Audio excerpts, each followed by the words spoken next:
You know that I have noticed after analyzing thousands of liver function panels? Most people who come into the lab with concerning results had no idea anything was wrong. But when I look back at their photos, their intake forms, even their handwriting samples from months before, the signs were everywhere. Your liver doesn't wait until you're sick to send signals. It's been leaving clues in some pretty unexpected places. On your hands, around your eyes, even in how your skin feels when you wake up in the morning. I'm Maya Jand. I spend my days looking at what happens inside your body at a cellular level. And today, I want to show you what those changes actually look like on the outside. The things you can see without a microscope or a blood test. Let's start with something most people check every day without realizing what they're looking at. Sign 1. Clubbing diamond gap test. Take your index fingers and press them together like this, nail to nail. Now look at the base where they meet. Most people will see a small diamond-shaped gap there. It's totally normal, but if your nails touch all the way down with no gap at all, that's called clubbing, and it means something's been going on for a while. Clubbing happens when tissue starts building up between your nail and the bone underneath. Your body does this when it's not getting enough oxygen efficiently, and your liver plays a huge role in that process. When I see clubbed nails in the lab during intake exams, I'm immediately thinking about 3 systems: heart, lungs, or liver. Now here's what most people don't realize. This doesn't happen overnight. Clubbing develops over months, sometimes years. So if you're seeing it now, your body's been trying to tell you something for a long time. Sign 2. Muehrcke's lines. While you're looking at your nails, check for these thin white lines running horizontally across the nail. They're called Muehrcke's lines, named after the doctor who first described them back in 1956. Here's the key detail. Press down on your nail. If the lines disappear temporarily, that confirms they're Muehrcke's lines. That's because these lines aren't actually in the nail itself, they're in the tissue underneath. What causes them? Low albumin.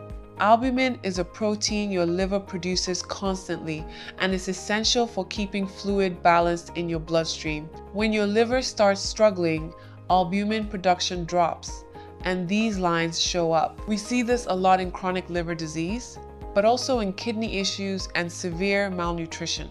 Sign 3. Terry's nails. Now look at the color of your nails overall. They should have a healthy pink tone because of all the tiny blood vessels in the tissue underneath. But in something called Terry's nail, about 2/3 of the nails look almost white or pale gray, and you might see just a thin strip of normal pink at the tip. There's an easy way to check if you actually have Terry's nails. Look at your lunula, that little half moon shape at the base of your nail near the cuticle. If you can still see that clearly, you probably don't have Terry's nails. What's happening here is similar to Muehrcke's lines. It's connected to low albumin levels. When albumin drops, it changes the tissue structure under your nails, and those tiny blood vessels don't show through the way they normally would. About 80% of people with cirrhosis will develop Terry's nails at some point. Sign 4. Jaundice. This one most people have heard of, but they usually don't know when to actually worry about it. Jaundice is when your skin and the whites of your eyes take on a yellow tint. It happens because of bilirubin, a yellow pigment that's created when your red blood cells break down naturally. Your liver's job is to process that bilirubin and get rid of it. But when your liver can't keep up, bilirubin builds up in your bloodstream and starts depositing in your tissues. The eyes show it first because the whites are basically a thin membrane, so even small amounts of bilirubin become visible there. Your skin takes a bit longer, And if levels get really high, you'll notice your urine turning dark, almost tea-colored or brown.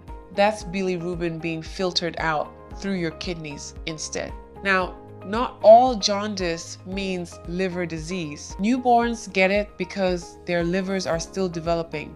Some people have a genetic condition called Gilbert's syndrome where they process bilirubin slowly, but it's harmless. The difference is persistence.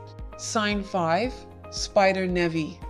These are small red spots on your skin with tiny blood vessel radiating out from the center, kind of like a spider's leg, which is how they got the name. They show up most often on your face, neck, chest, and arms. Here's a quick test. Press down on one with your finger. The redness should disappear temporarily because you're pushing the blood out of those little vessels. When you let go, it fills back in. That's how you know it's a spider nevus and not just a regular broken capillary. So why does this happen? It comes down to estrogen. Your liver normally breaks down estrogen and clears it from your body. When your liver isn't functioning well, estrogen levels rise. And one thing estrogen does is dilate blood vessels. That's why you also see spider nevi in pregnancy temporarily high estrogen. 1 or 2 of these can be totally normal. But if you're counting 3 or more and you're not pregnant, that's the pattern worth paying attention to. Sign 6, palmar erythema. Look at your palms. Specifically, look at the base of your thumbs. That thick muscular area called thenar eminence, and the outer edge of your palm near your pinky, the hypothenar eminence. In palmar erythema, these areas turn red or almost pink, while the center of your palm stays normal. It's not painful, it doesn't itch, but it's noticeable when you compare your hands to someone else's. Same mechanism as spider nevi, high estrogen levels causing blood vessels to dilate.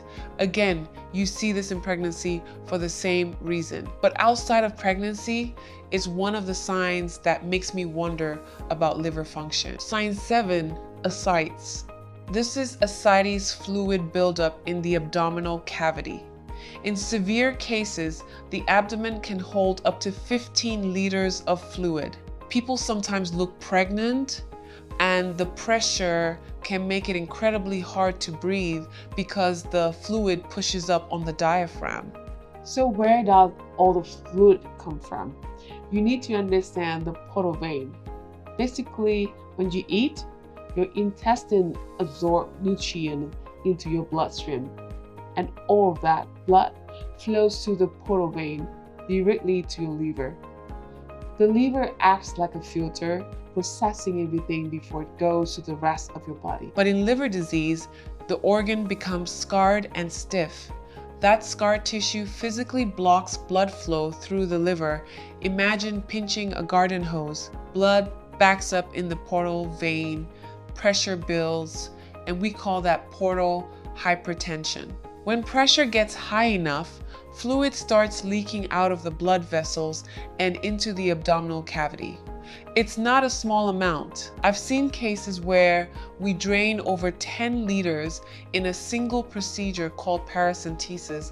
We insert a needle into the abdomen and let the fluid drain out into collection bottles. The relief patient feels afterward is immediate. They can breathe again. The pressure is gone, and they usually describe is like a life-changing. But here's the hard part. Unless the underlying liver disease is treated, the fluid will come back, sometimes within weeks. Sign 8, Caput Medusae.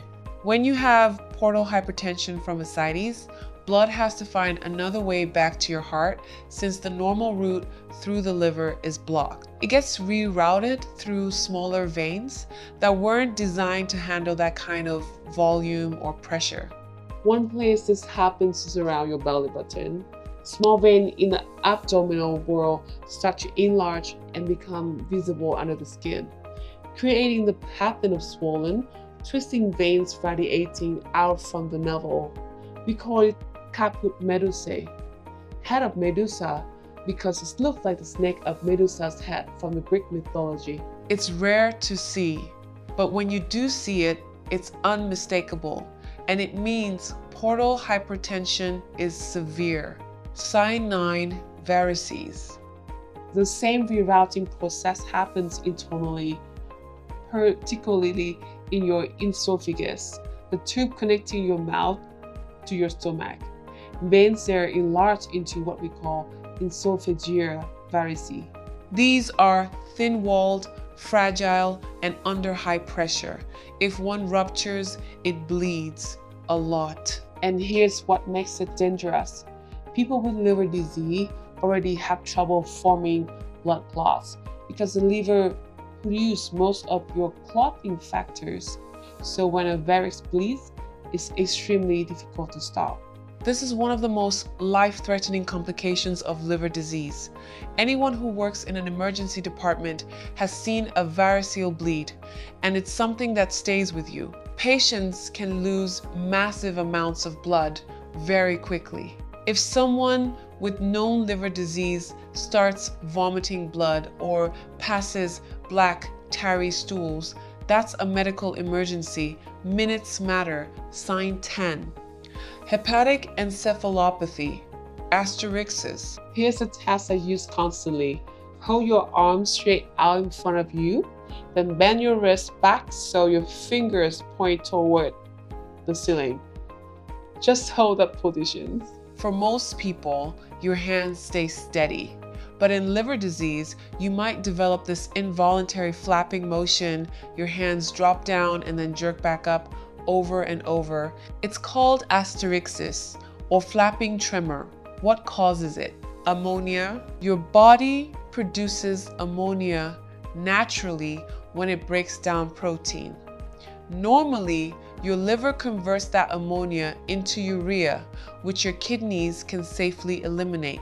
But when your liver is failing, ammonia builds up in your bloodstream. And ammonia is toxic to your brain. High ammonia levels interfere with the signals your brain sends to your muscles. So your hand muscle relaxes, your wrist drops, then your brain realizes what happened and overcorrects. Your wrist jerks back up. That's the flapping pattern. Asterixis is a sign of hepatic encephalopathy, which means your liver isn't clearing toxins effectively and your brain function is being affected. Sign 11, easy bruising. If you're noticing bruises and can't remember how you got them, or they large and taking weeks to fade, that could be a sign your liver isn't producing enough clotting factors. Your body needs a whole cascade of proteins to form a blood clot and stop bleeding. Most of those proteins factors like fibrinogen, prothrombin, factors 7, IX, and X are made in your liver. When your liver is damaged, production of these factors drops. Your blood doesn't clot as efficiently. So even minor bumps that wouldn't normally leave a mark can cause significant bruising. But there's another layer. Your liver also produces a hormone called thrombopoietin, which signals your bone marrow to make platelets. Fewer platelets means less clotting ability. And in liver disease, your spleen often enlarges, a condition called splenomegaly. An enlarged spleen sequesters platelets, pulling them out of circulation. So you're hit from multiple angles. Fewer clotting factors, fewer platelets being made, and platelets being trapped in your spleen. The result? You bruise easily, cuts take longer to stop bleeding, and nosebleeds become more frequent. Sign 12, muscle wasting. This one can be subtle. Look at the space between your thumb and index finger on the back of your hand. That's where you have small muscles that control fine motor movements. In liver disease, those muscles start to shrink. Another place to check is your temples. If the area looks hollowed out or sunken compared to how it used to look, that could be muscle wasting too. Why does this happen? Your liver is responsible for processing nutrients and synthesizing proteins. When it's not working properly, your body can't maintain muscle mass efficiently, so it starts breaking down muscle tissue for energy. You might not notice it day to day, but if you compare photos from a year ago, the difference can be striking. Sign 13, dupuytren's contracture. This is a condition where the connective tissue in your palm, the fascia, thickens and tightens over time. It most commonly affects your ring finger and pinky, pulling them inward so they can't fully extend. There's a simple test called the tabletop test. Place your hand flat on a table, palm down. If your palm doesn't touch the surface because your fingers are curled in, that's dupuytren's contracture. Now, this has a strong genetic component. It's especially common in people of Northern European descent, sometimes called Viking disease, but it's also associated with liver disease, likely related to changes in how your liver processes collagen and other structural proteins. It's not painful in the early stages, but over time, it can limit hand function. So here is the reality. There's no cure for advanced liver disease other than a transplant. But the good news, and this is important, is that your liver has an incredible ability to regenerate if you catch problems early. The three most preventable causes of liver disease are alcohol, metabolic syndrome, and viral hepatitis. Alcohol is pretty straightforward. Minimize how much you're drinking. If you're consuming more than 1 or 2 drinks a day regularly, your liver is working overtime. Your liver is resilient. It wants to heal, but you have to give it the chance. If you found this helpful and want to learn more about what your body is trying to tell you, I got another video breaking down signs you can see in your hands. Everything from thyroid issues to heart disease. I'll link that below. Take care of yourself, pay attention to the signals, and I'll see you in the next one.